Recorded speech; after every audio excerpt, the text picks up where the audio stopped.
New York became more of a treasure island kind of a place. There were all these other people who liked the same things I did and were passionate about the things that I was passionate about. And there was a tremendous amount of creative freedom because no one was there telling you no. If I saw something, I just went for it. Wave was a creative epicenter, but a lot of it came just out of need. It was almost like self-preservation. There's nothing else for us to do but express ourselves.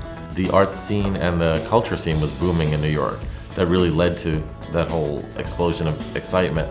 I did create my own visual world, and that was partially a response to the world around me, which wasn't satisfying me.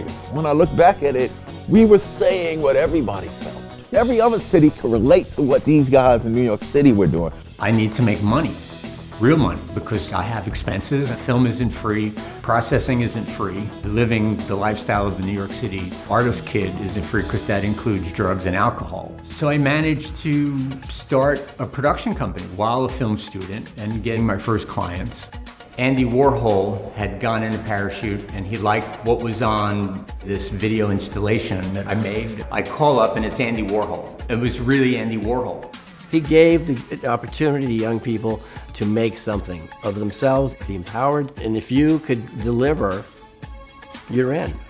That was New York in the 80s. It just seemed like those were the possibilities.